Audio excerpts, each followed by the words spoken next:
When it comes to Italian food, most of us have our favorites, family recipes. Maybe it's mom's meatballs, or maybe it's grandmom's spaghetti. Maybe dad makes that special sauce. Well, there's not much that can come close to those flavors of Italy, and today we're going to learn a few secrets to a successful Italian meal. Joining us to help are Chef Michelangelo and his mother, Sarah. Good afternoon, guys. Buongiorno. Buongiorno. Thank you so much for joining us. So tell me real quick, what is it that makes Italian cooking so special?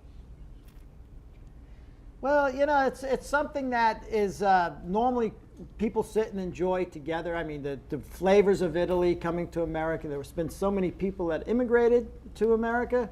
So it's just a flavorful, really it's a very nutritional meals in the different things that they have. But I think it's all because the family comes together over a great meal. And there's food too. Well, let me ask you this. For a great Italian meal, are there specific ingredients that make it just right?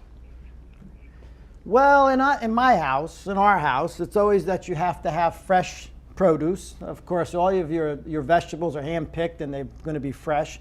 You got some nice garlic and onions and good olive oil. Fresh. Everything is fresh. Yes. And then if Good you have quality. you imported Parmigiano Reggiano cheese, a little bit of Pecorino Romano cheese, and pretty much with that you can make a meal. Well, it looks like In no time, really. you are all set up for us. What is it you're going to be making for us today? Well, this here is an antipasti where we're taking some vegetables that we've already sliced and we're grilling them. And once they're all nice and grilled, which you see we have here, we will take that and we'll drizzle some pesto over the top. So that's our antipasti all ready to go. So when you sit down, you have something to start your meal. And then we have the center of the plate, as we try to call it, the meat lasagna. With the meat lasagna, it's Michelangelo's, and we use all those fresh ingredients that we talked about, the fresh meat, garlic, onion, and the pasta, which is a very nice, strong pasta, and then the ricotta cheese, which is made the old-fashioned way. Suddenly I'm hungry already. Well, wait until the next thing. Mom's going to show us how to make the tiramisu, which is the dessert, the dolce. I don't mean to interrupt. I'm sorry, Mom. Let me ask you real quick. I understand you only use certain tomatoes, and what is it? Why? Because the flavor's got to have the right flavor to make tomato sauce with.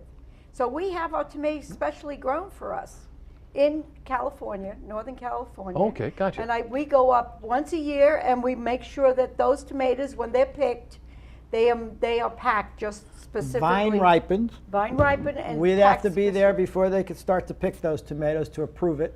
So you know about that, huh? Well, yeah. Glad you asked. So a lot of us. Our cheese is the same way. Everything is hand-picked. Everything we do is hand-picked. Okay. By Mom. By Mom. That's So the far. key right there, isn't it? That's what you so have to far, watch out for. So a lot of us are into the big family dinners, which is awesome. Have you got any secret tips for how to please the entire crowd? This is it. Tiramisu. Oh, Mike wants me to show you how we make this tiramisu, okay? Okay. Again, it seems complicated, but it's not. All we do is take fresh eggs and we divide them. We separate them. Then we whip the yolks one bowl, the whites in another, make them nice and fluffy. Then we fold in the yolks with some mascarpone cheese and a little sugar. Then we fold in the whites, nice and peaky, and you want it to get a nice creamy texture. Okay. Then what you do is you layer it. Okay, the layering is very important. Because if you layer it, then you're going to get the right flavors. You're going to take some nice Italian lady fingers, going to soak them in espresso coffee and a little rum in there or any liquor that you like. Oh yeah. And then you're going to layer it in your little sherbet dish here, or you could do it in a large tray like that. Right. Then you're going to add your mascarpone filling, and that's it. You could do 2 layers, you could do 3 layers, whatever you want. Okay. The recipe is on our website. It's kind of hard for me to show shot for shot, right here with the little time that we Did a have. nice but- job, I see. Yeah. Well, I'll tell you what, I'll But be the over here rest- in just a little bit to take care of that for you. there you go. Love to have you. I Oh. love feeding people. That is absolutely wonderful. Michelangelo, Mom Sarah, thank you so much for your time this afternoon. Yeah, I'll be knocking on the door here in just a few minutes just to let you know. Okay, Sounds Jim. good. Well, if you would like these recipes, you can try them out for yourself. Go to delmarvalife.com and click on the show tab.